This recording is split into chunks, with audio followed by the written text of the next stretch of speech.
The stuff that remains that every pot carries the fingerprints of its maker. Sometimes those fingerprints are visible, pressed gently into the clay, hidden beneath the glaze, or left behind during the shaping process. But more often, they exist in ways we cannot see. They live in the choices the maker made, the movement of their hands, the patience they brought to the work, and the countless hours spent learning the craft. I think that is what makes pottery feel so different from most objects around us. When we pick up a handmade pot, we are not simply holding clay that has been shaped and fired. We are holding evidence of a person. Their presence remains long after they have stepped away from the wheel. A machine can create thousands of identical cups in a day, each one perfect, each one exactly the same. But the handmade pot tells a different story. Its slight variations reveal that a human being was there. A hand pushed a little harder on one side, a finger paused for a moment, a curve developed differently than expected. What might appear as imperfections are often the very things that make the piece feel alive. In many ways, pottery is a record of touch. The clay remembers definitely everything. It remembers where the hands pressed too firmly, remembers where they softened their grip, it remembers hesitation, confidence, mistakes, corrections, and moments of inspiration.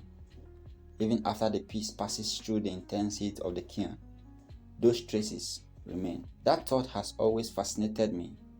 Thousands of years ago, another person sat somewhere shaping clay with their hands. They worried about cracks. They struggled to make forms symmetrical.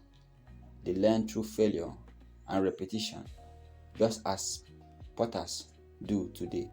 And in some ancient pots discovered by archaeologists, the fingerprints of those makers still survive. The person is gone.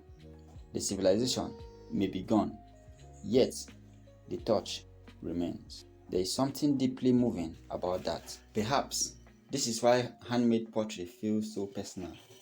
Every piece carries more than its function. A bowl does not simply hold food. A mug does not simply hold tea.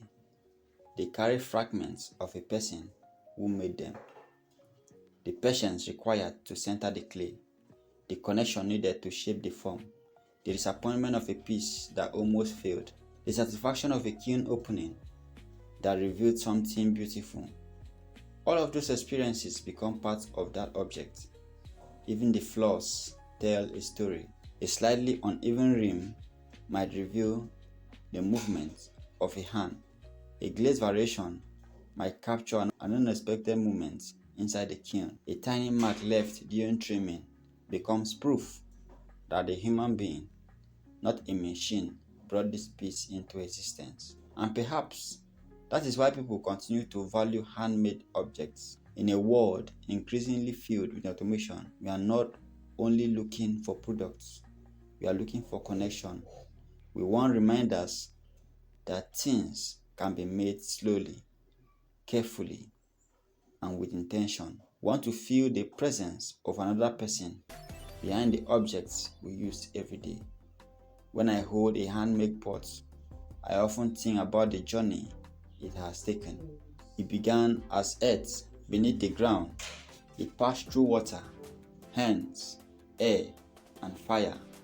Along the way, it absorbed the decisions, skills, and personality of its maker. The fingerprints may not always be visible, but they are there, in every curve, in every surface, in every small imperfection. Every pot carries a memory of the hands that shaped it. And perhaps that is the true beauty of pottery. Not that it transforms clay into objects, but it preserves something deeply human within them.